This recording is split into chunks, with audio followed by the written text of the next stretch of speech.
Hi there, and welcome to another episode of All Around Azure. I'm your host today. My name is Jason Hand. You can follow me on Twitter at Jason Hand. Really excited to be here today talking with my good friend Brandon Minnick, which I'll introduce here in just a moment. But what we're going to be talking about is how to create your first serverless API. And we're going to be doing that using Azure Functions along with .NET. So without further ado, let's bring in our guest here. Say hello to Brandon Minnick. Hello, Brandon. Hey, Jason, thanks for having me. Yeah, it's great. Great to have you on the show here. And let me just remind everybody who might be watching that I'll be paying attention to the chat. So if you've got any questions for Brandon or myself, just drop those into the chat there, and we'll try to get those answered to you. There may be a few links that we're sharing along the way as well, so I'll drop those into chat if there's something that Brandon's brought up in terms of documentation or anything else related to what's going on. But yeah, Brandon, let me tell us a little bit about what your plan is today. What are you going to share with us? Appreciate that. Yeah, so my background is in C# and .NET, and actually I'm a mobile developer. So my expertise is actually with iOS and Android apps, specifically in C# using Xamarin. But every I shouldn't say every, most mobile apps also need some sort of cloud backend, because eventually you're going to want to save that data to the cloud or share data amongst your users. And so these APIs become pretty, well, I guess I was about to say critical, but pretty important to learn, even for us mobile developers. And so I wanted to share with everyone today how to do this using a serverless backend. So in our case, Azure Functions, and also just how quick and easy it is to set up that, even a mobile developer like me can do it.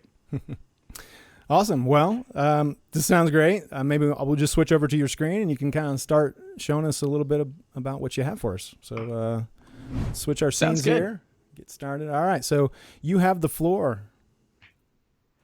Thank you, sir. So let's see. As we're going through this, we'll chat a little bit more about what serverless is. Not right now, Magnet.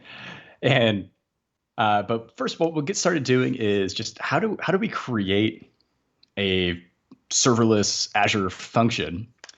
And the easiest way to do that is just here in the Microsoft portal. So I cheated a little bit, but if we just go to portal.azure.com, then we'll get redirected to our dashboard. And once we have the dashboard loaded, there's this little create a resource here in Azure. So if anybody's never played around with Azure before, Azure calls everything a resource. So if we were to create a database, well, that's a resource in Azure. If we were to create if we wanted to create a virtual machine, that's a resource. So in this case, we're creating a function. So we'll go ahead and search for that, and we'll spin up. There it is. So we have our function app, and we'll tell it to create a new one. And then we just have to give it a little bit of details about what we're going to be doing. So you can select your Azure subscription. And the first thing I'll do here is create a new resource group. So like I mentioned, Azure calls everything a resource. And a resource group is just a folder for your resources. So it's just a way to stay organized. I like to think of it as like a folder on your desktop where you can put anything in it. So in this case, any resource can go in it. We're going to be using it for functions, but for example, the apps I have in the App Store, I create a resource group per app. So I have a app in the App Store called Get Trends. In Azure, I have a resource group called Get Trends, and that's where I keep the serverless backend for it and all the other things that I have in the cloud that support that mobile app for things like push notifications too. So let's go ahead and create one here. Let's call it my first serverless function. And you can name it whatever you want, but the name here actually matters, because when we name our function, and let's go ahead and let's bump that up a little bit. So when we name our function, if I name it something generic, it's going to yell at me and say that the app name's not available. That's because this name of our function, of our serverless function, is actually the URL that Azure uses. So somebody already created one called test, which gets the URL test.azurewebsites.net. So let's see if my first serverless function, serverless function, see if that exists. All right, cool. And then, like we mentioned earlier, I love .NET. My background's in C#, so we'll select the .NET Core runtime, and that all looks good. We'll keep it. And region is also just where the data center is. So the server has to live somewhere, even though we're in the cloud. And so we can choose from any data center around the world, but we can keep it on the default today. And once I click create, now Azure is spinning up all the resources. So it's actually carving out some space on a server in the cloud, specifically in that US data center for my Azure function. So while that's going on, Jason, I thought now would be a good time to chat about what even is serverless. So I know. Yeah, let's go back to, because actually I wanted to tell you, I didn't want to break your stride there, but for some reason your camera has hung up. I've been troubleshooting on my end. I can't get it to come back to life, but we see your frozen face, which isn't a problem. But there we go. So, now you're live again. Okay. Yes, perfect. Okay. So yeah, sorry, what was your question there? So yeah, pretend like you've never heard of serverless. What comes to mind when you hear this word? Because it's a buzzword that everybody's saying in the community nowadays, like totally. Serverless this, serverless that, microservices. Right. And I know you are familiar with them. We've talked about it before, but what comes to mind when you hear that?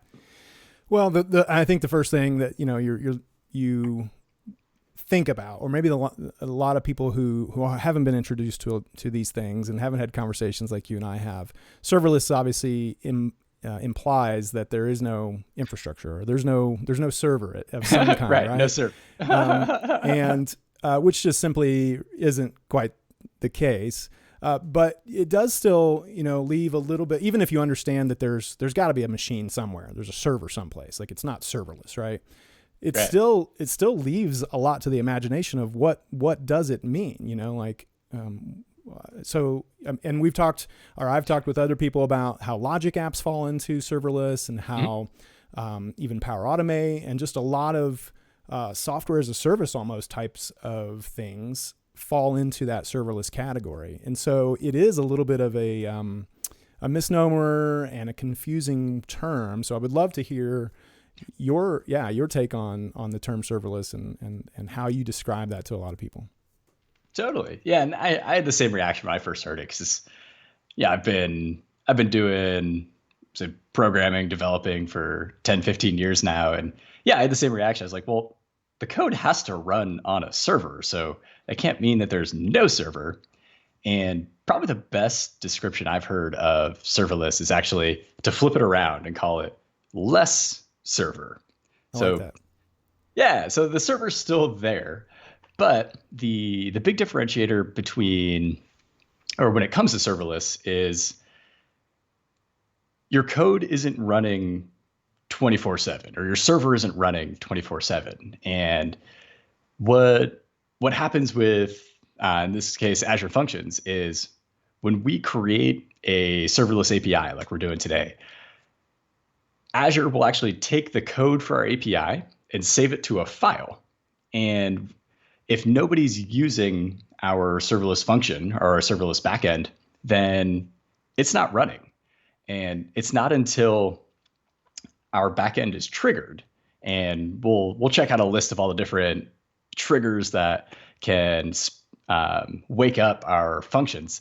But one of them is an HTTP trigger. So if it's like a get API, a set, or what are they? Get, delete, post, update. We can create APIs like that, and those would be an HTTP trigger that quickly, when those happen, Azure quickly takes our code, spins up a server, and runs our code on a server. So the upsides and downsides of that are, to me, the biggest upside is cost. So for example, the mobile apps that I have in the App Store, I just make them for fun. I love coding in my spare time. Love working in open source, and I don't make any money off of them. So for to have a backend in the cloud to support them, well, that costs money because cloud providers like Azure charge you for uh, basically CPU cycles, memory usage, data input and output. So if our code is running on a server 24/7, we get charged for that server cost. But what's nice with functions is because they're not running 24/7, we get what's kind of, we'll say, called in the biz micro billing. So we're only charged when the code's running, and the code only runs when it's triggered or when our function's woken up. And so one of the reasons I love functions is as a we'll say an independent developer who creates apps on the side that we'll say I haven't made any money off of them. I can have a whole backend in functions that I think my biggest bill for Azure Functions so far has been less than 10 cents. So less than 10 US pennies per month. And it takes like I've got a couple thousand active users. Yeah, I mean, it takes the core benefits of cloud computing. You know, the economies of scale and the consumption based model of only pay for what you're using. It takes it, down to even the smallest micro level of you really are only paying for when people use the code that is part of the application or their service. The question I always have, or a lot of people also I think I'll have, is, well, that's cool, but like I've never come across a server or any kind of machine that doesn't that can wake up super fast. So right. What do you have to say about the time that it takes for something to wake up? Because that feels like that's maybe a concern for some people. Exactly. So that's what I would call the catch, right? Basically what we're talking about today is serverless functions that are, for all intents and purposes, basically free. 10 pennies a month, I can afford that, no problem. But yeah, the downside is because the server's not running 24/7, which allows us to save on cost, it also means there is some loading time or wake up time. And that's what's known as a cold start in the cloud. And so for my apps, I've found it's gotten better. The team's constantly working on improving the cold start times, and they've got even more, we'll say, aggressive goals for the upcoming year to get the load times even shorter. But since I started using them a couple years ago, I see about between anywhere from half a second to the longest I've seen is 3 seconds, but I haven't seen that in a while. And I'd say on average, it's about a 1 second startup time for my experiences personally. Really, that's not too bad. No, and that's the trade-off, right? For my mobile apps, I just have to be aware of that. And like something I do when you launch my Git Trends app, for example, I have this animated splash screen. So, I kind of stole that, or we'll say was inspired by the same idea that you see when you launch the Twitter app. You'll see the Twitter logo explode, and then the app shows, or then the app displays the data. Or same on the Uber app, it'll kind of pulse the logo while it's loading data in the background. And so I just basically use that as inspiration. And when you launch my app for the first time, I have this little animation going where the logo is pulsing, and I'm sending some text underneath it that says downloading data from servers or whatever it says. And it's during that time when the app hits the Azure Functions and pulls in all the data. So as long as you are aware of it, then you can still create a pleasant user experience. Now, you don't want your user just staring at an app that's, for all intents and purposes, frozen. Like, yeah, it's doing stuff in the background, but nothing's actually happening. You want to at least make it engaging, give them something to look at, let them know what's going on. And yeah, that's going to be the trade-off. So can you make a way to, can you work it into your apps so that 1 second load times aren't a big deal? Go for it. Yeah. But I can totally see a scenario where you might be doing something that needs real-time updates. Like if I was creating a game that would push real-time updates to multiple users based on one user's input, then yeah, that 1 second delay is going to cause some serious lag. So would functions be a good choice for that? Probably not that specific case, but for me, for most of my use cases as a mobile app developer, yeah, 1 second for essentially free cloud services. Yeah, I'm in. Yeah, totally agree. Especially if you're really trying to, in early development, maybe creating an MVP, some sort of proof of concept, and the cost is just hard to beat. So let's hop back over and see if we can keep your camera alive while we're looking at your desktop here. And okay, so I'll go ahead and share my screen again. I think that's when the camera died last time. Yeah, but we're good now. So all right. Excellent. Stuck to this face. Actually, let me switch to a different one because I'm just going to put us on the right hand side of the screen here so that we're not covering up too much. But go for it. All right. So yeah, Azure is done creating our first function here. So it is actually pretty quick. It only took a couple seconds, but we were having such a good conversation, so figured didn't want to cut that off. But right now that we have our first function app created in Azure, now we can start creating our first API. And there's a couple different ways to do this. So we're going to start off today in the browser, and then we're going to, so I'll show you how to create a API in the browser because honestly, it's super easy. So why not show it off? Yeah, love it. But there's also some downsides. And so we'll jump over to Visual Studio to create or maybe just to recreate this one using Visual Studio and taking advantage of the tooling and the debugging and all that fun stuff too. Okay, so I mentioned there's a bunch of different ways we can wake up our serverless apps, and we'll be doing HTTP triggers today, but there's also things like timer triggers. These schedule a function to kick off based off of a, Jason, are you familiar with cron or a cron job? Oh yeah. Mm-hmm. Yeah. Cron. Yeah. So crons that's part of the ops tool belt, man. Everybody knows how to write proper cron job. Yeah. So if you haven't heard of cron, it's actually just short for chronological. But basically, you can put in a timer, and I think it came from the Linux world. At least that's where I first used it. And you can basically say, run this script every hour, run this script every 5 minutes, run this script every Tuesday at 7:32 a.m., whatever you want. And so the same idea powers these functions. So I personally use these. I do some database cleanup. So one of my apps allows, it's a game that users can guess, and it's called Pun Day. So the app is these drawings, which are puns, and you try to guess what the pun is. And so because of that, I have to save the user's input, and about, I think once an hour, I have a timer trigger that fires that just checks the database, verifies the answers, cleans out any, we'll say like duplicate data, basically just doing some cleanup. And so I'm a big fan of timer triggers. And then there's a whole bunch of other stuff like queues. So you can have functions passing data to other functions. So if this was we're going to just do a get API today, but maybe we're doing a post where we're adding some data.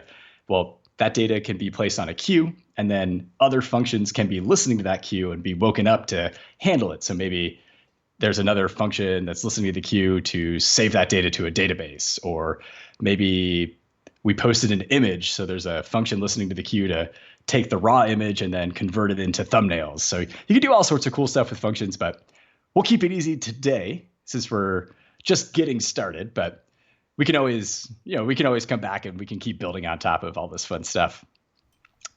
So I selected HTTP trigger. And so let's just call this my first GET request. And this right here, authorization level, this allows us to basically set who can access this, right? So I'm just going to leave it anonymous, say anybody in the world can hit my API and access this, but we can always lock it down to only specific users if we wanted to use authentication and authorization too. And that was nice and fast. There it is. So here is that function we just created. So my first GET request. And the way we can do this in the browser is just going to this code and test tab. And it created some stuff for us already. But honestly, this is a lot of code, a lot of stuff to look at. So I'm going to slim this down a little bit. And we're going to have this function or this API just return a string. So actually, let's keep this one line here. And let's change this to hello, Jason. And so we'll save it. And then that's it. We just created an API. I can grab the URL here. And if I jump into something like Postman, which Postman allowed me to do a GET request. And so we'll say GET, there's the function we just created. So my first GET request, send. And there it is. It says, hello, Jason. Nice. And yeah, so we just created an API. It's serverless. And actually, if you look at the round trip time was only 600 milliseconds. So, we were talking about that cold start time. And yes, that happened, but the cold start time will vary. But like I said, the worst case I'm seeing now is like a second or just over a second. So still not too bad. And also pretty super easy to create. Yeah, that was very fast. So yeah, great. Like we did it, right? Like show's over. Let's go home. But the reason I don't typically recommend creating these functions in the browser is, we lose a lot of things that I love about writing code. So things like IntelliSense, things like a debugger, and we just don't get any of that here. And so like if I had misspelled result, and let's say I hit save, is it going to tell me? Or maybe we have to run it. Let's see. Let's call it again. There we go. And so now I'm left with a internal server error because I spelled a word wrong. And Right. I don't know about you, man, but I am really bad at spelling. Like my code is riddled with typos. Well, not only am I a bad speller, I'm a bad typer sometimes, and I can tell you when I'm also not a great like coder. I've kind of alluded to. I'm more of an ops background, and so I think where you're going with this is super important, because for someone like me to jump in here and try to follow along, I got to have those squiggly lines and all kinds of things like telling me where I've made mistakes. So yeah, I think that's super important. Same. And it's funny. Like I said, I've been doing C# for a long time now, and I've just become so reliant on like that little red squiggle in Visual Studio or using IntelliSense to basically complete what I'm typing, right? That tab to complete. And it's funny, I've been teaching a friend of mine he's been an English teacher for, I think, 15 years now, and he wants to learn how to code. So I'm like, yeah, let's do it. It's COVID-19's going on. I've got nothing else to do. I can't leave the house. So he and I hang out for a couple hours every Saturday. And it's funny watching him because he's going through these tutorials in the browser. So he's using Codecademy. And in Codecademy, it gives you a challenge and then it has you write some code in the browser. And I'm just watching him and I'm like, I don't know how you're doing this, man, because I need IntelliSense. Like I would have typos everywhere and missing semicolons. I had that same problem with a couple different like online tutorials or little sandbox things where they don't have enough for me to stick with it, I guess, long enough to tell me where I'm going wrong.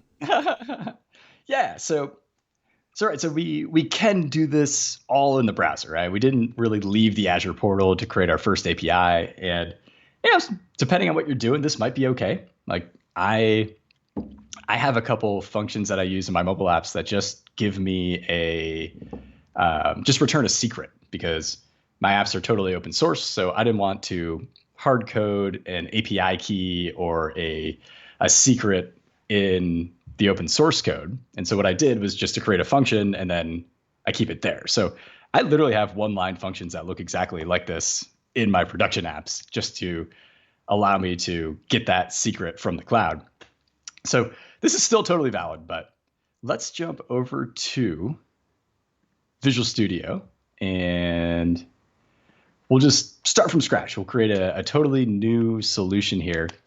And yes, I'm on my Mac, so I'm using Visual Studio for Mac, but similar story, similar journey for anybody following along on Visual Studio on the PC. So what we'll do here is we'll just go to New. And if you haven't before, you can scroll down to Cloud General, and then that's where Azure Functions live. So we'll go ahead and create a new Azure Functions project. And it's going to ask us what we want our initial template to be. So similar to the same journey we just had in the Azure web portal, we're going to be creating a new function here. So let's see, that was my first GET request. So maybe we create my second GET request. And right, so we can choose from timers, queues, blob triggers. There's even cool things. I don't think we touched on it, but like Cosmos DB is a NoSQL database. Mm-hmm. You can have that trigger and wake up in Azure Functions. So like if somebody, so if a user adds something to the database, we could have a function quickly check it, verify it, and handle that new input. And actually, now that I'm talking about it, maybe that's what I should be doing instead of a timer trigger for my database cleanup. But anyways, we'll stick to HTTP trigger for my second GET request. And let's also make this anonymous so we don't have to worry about passwords or authentication. And that looks good. All right, so this all looks pretty similar, right? Like we are, the code we're looking at here, I think this was the same code verbatim that I deleted when we created the one in the cloud. But now, if I misspelled result, because we're in Visual Studio, it's going to yell at me right away. And if maybe I don't know how to spell result, well, I can tab to complete. So we're back, right? And we can get all of the IntelliSense that we know and love. The other really nice thing about doing it in Visual Studio versus the browser, and I should give that caveat. Yes, I keep saying Visual Studio, but you can do this in Visual Studio Code. You can do this in Visual Studio for Mac. You can do this in Visual Studio on PC. All the Visual Studios. We can do debugging now. So check this out. Let's put a breakpoint here and run this and see what happens. I've got a question. You're kind of running through some of the code editors we have. Have you used the code editor like in the shell, the Cloud Shell, and done it through that? Cloud Shell. So Cloud Shell, is the Azure command line tools that you don't have to download, right? Right. Well, if you go to shell.azure.com and if you've got, it doesn't matter what you have it in there, but if you go to shell.azure.com and then type in code space period, it'll launch Visual Studio Code in the browser. What? I didn't know that. Let's verify. I'm pretty sure. That's pretty cool. Okay, so it's got a... So yeah, get into one of your directories there. And yeah, where do I click now? Well, once it's brought you to the prompt, now just type in code space period.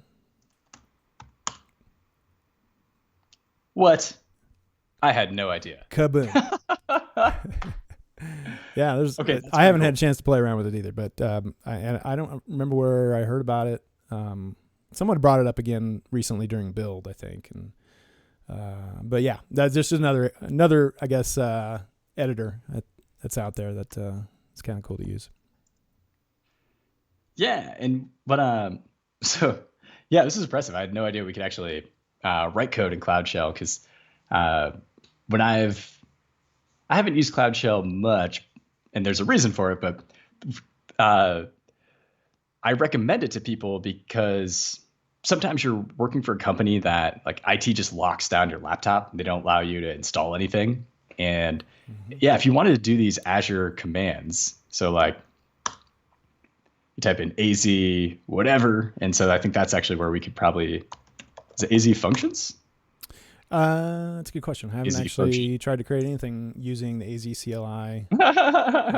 Something like that. I've gotten it written down. There's so many things to I'm learn. Yeah. a function app. There we go. But anyways, so yeah, we could create our whole Azure function here in the command line. And this is just a CLI that anybody can download and install to their local machine. And that's what I do because I have admin rights on my machine. So I can just install the CLI tools there. But yeah, some companies don't allow, like IT just doesn't allow you to do that. Or if you are a consultant or a contractor, then maybe you're working on borrowed machines or somebody else's machine, and maybe they don't want you to install the CLI. So if that's the case, no worries, because you could just go to shell.azure.com in the browser, and you have access to all the same CLI tools that you would have installed locally. So that's exactly. at least that's my excuse for not using shell.azure.com too much, but it is a great tool, and I'm really impressed. As long as you've got a good, solid internet connection, it's actually been great for me. I've had a few problems when I just didn't have a great internet connection. But honestly, it is nice to be able to log into, a command line from anywhere through a browser and have all my stuff right there. It follows you all, wherever you are, just because it's all kept in storage. So anyway, I don't want to trip you up. So I'll let you get back to what you're showing us within Visual Studio, though. Yeah, no, this is a great aside. I'm learning something new today. All right, so, interesting. That showed up in just the worst font to read. I wonder if light blue on white. That's not hard for you to read. Let's. Do I want to restart? Tell you what. Speaking of Visual Studio Code.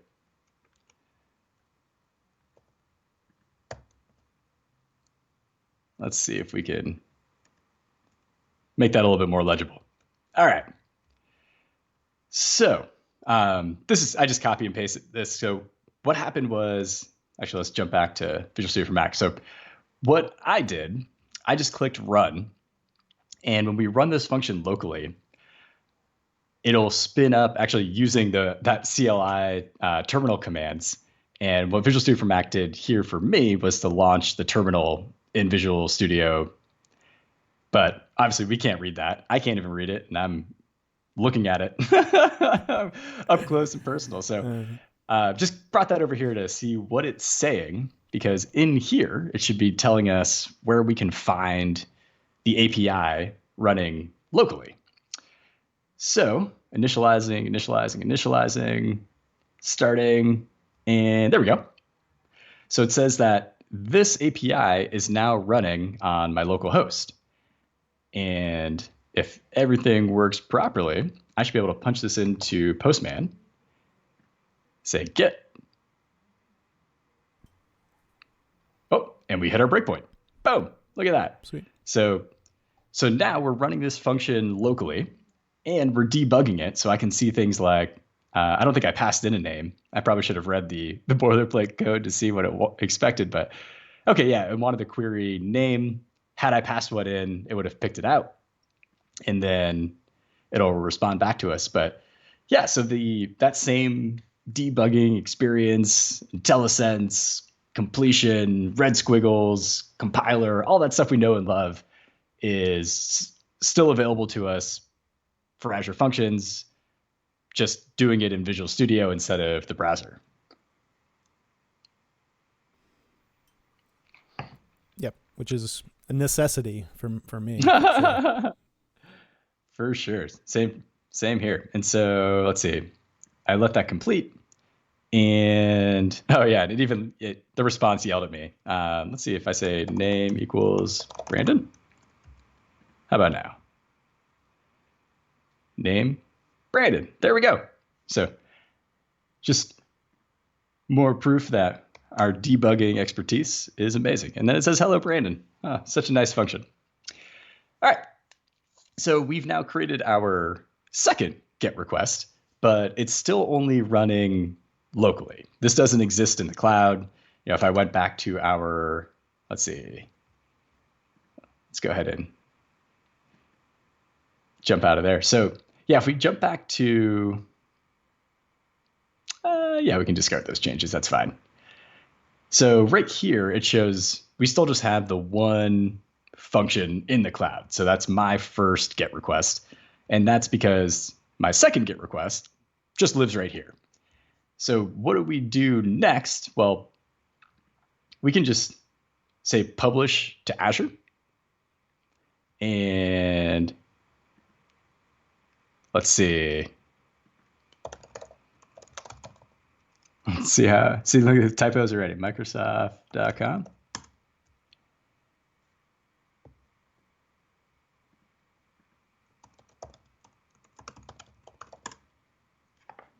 Hopefully I got everything right. Still looking good.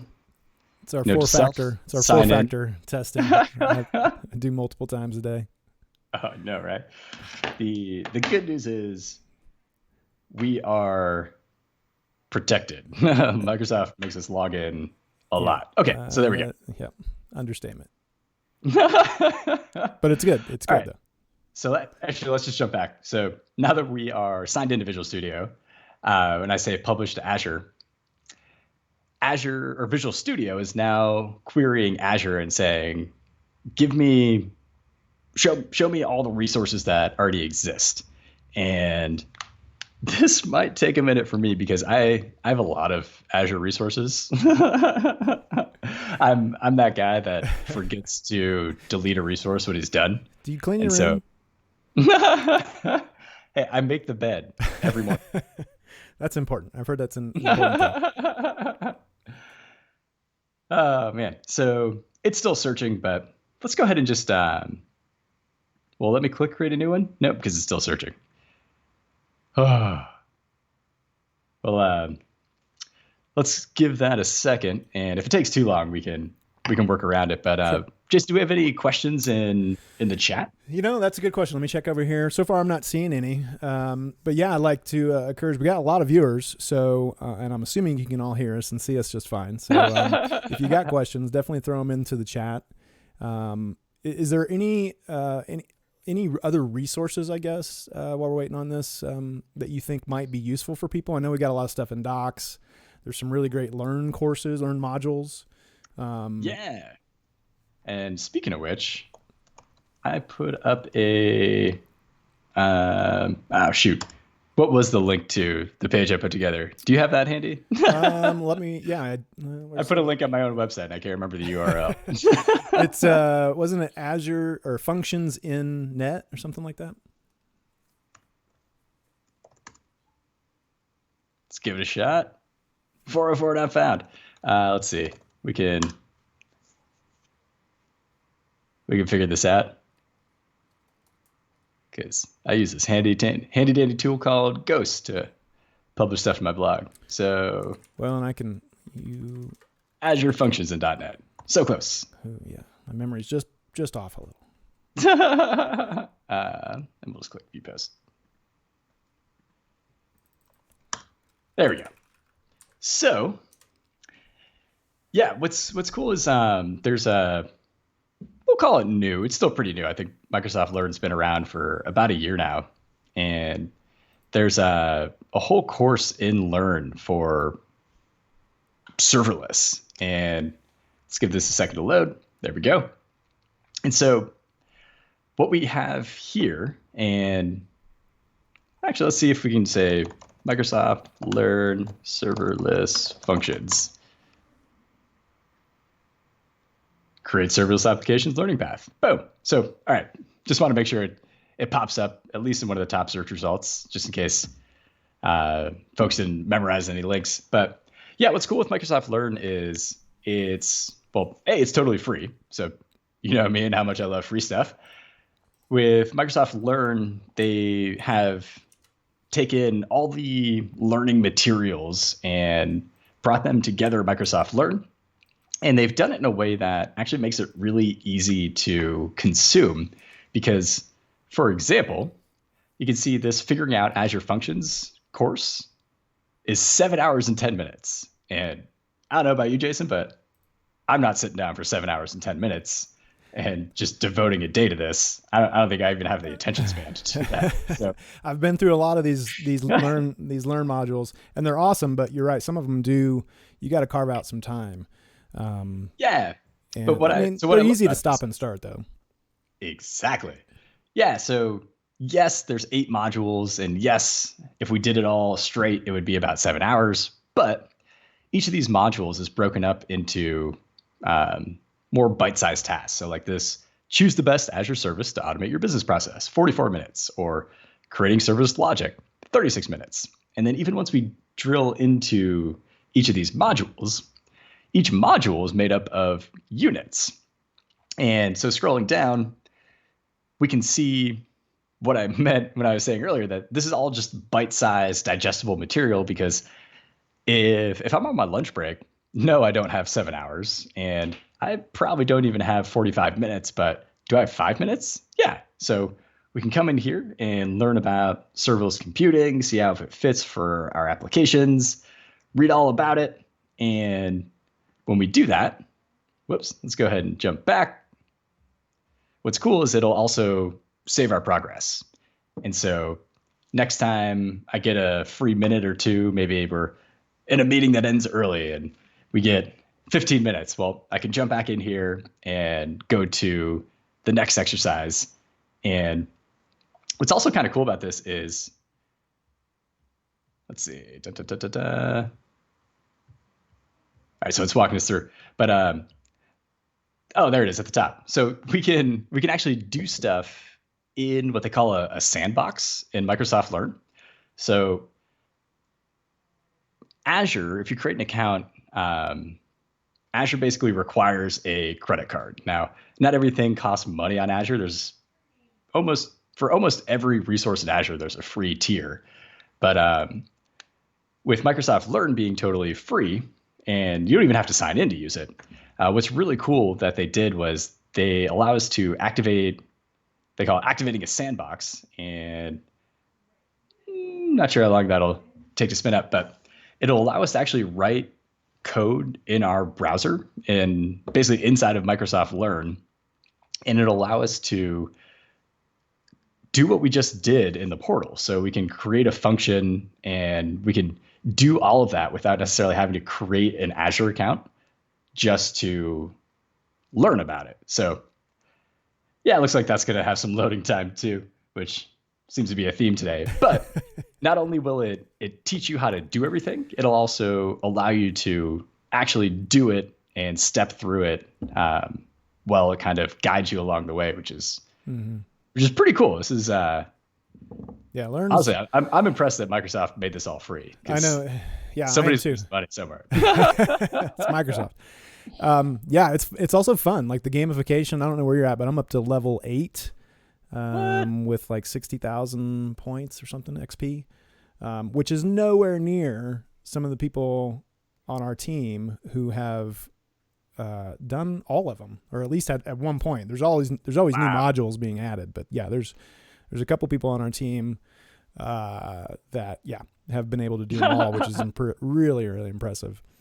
Yeah, I'm only at level 6, and I thought it was cool because I actually earned a trophy. Because you can get a badge for completing a module, but if you create the whole workflow, then you get a trophy. And I did all the Xamarin ones, and I thought I was cool. But yeah, man, you're level 8. I got to 8. Honestly, I'll be honest. I mean, when I was touring with in Microsoft Ignite the tour, that was I did a lot of them to kind of fill time at the airport or wherever else, sitting there idle.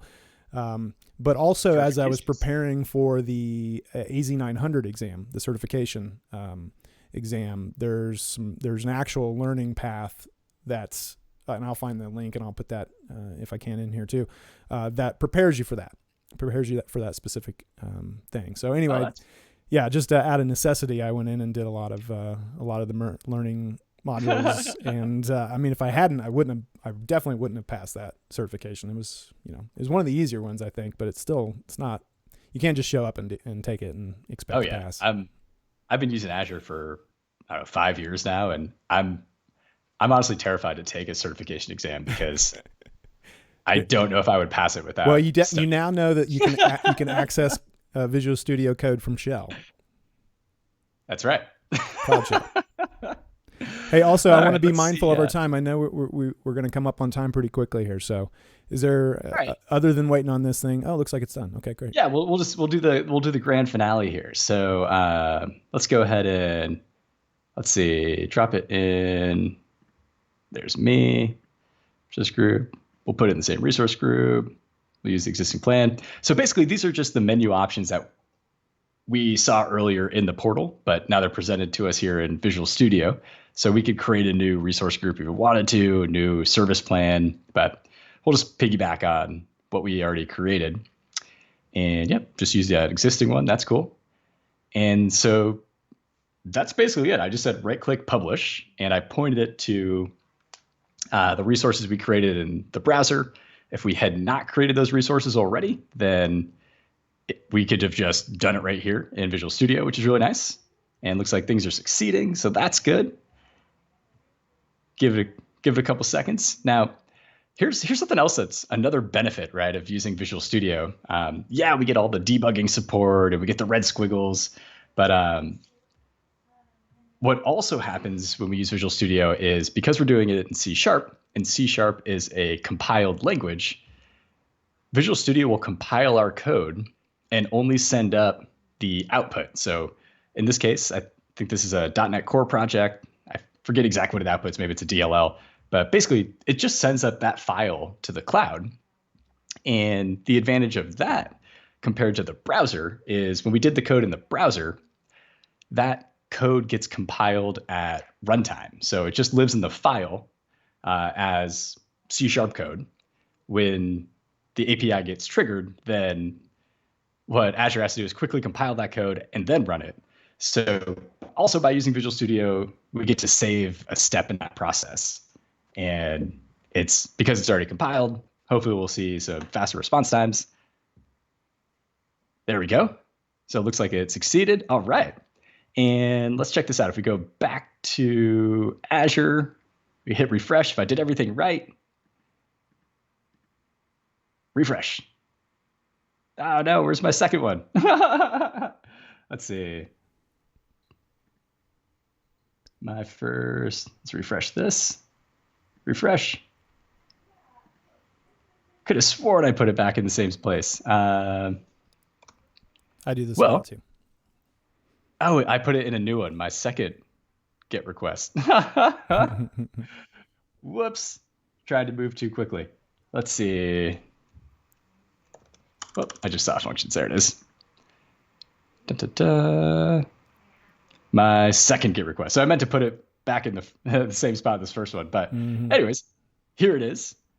And the difference we'll see here is when I go to this code tab, it won't let me write any code because this was all configured ahead of time. So I can tweak this this JSON file, which is like a configuration file, but I can't actually input any code. But just like we did last time, I can get the URL, type it in here, and there we go. 300 millisecond response time, not too bad.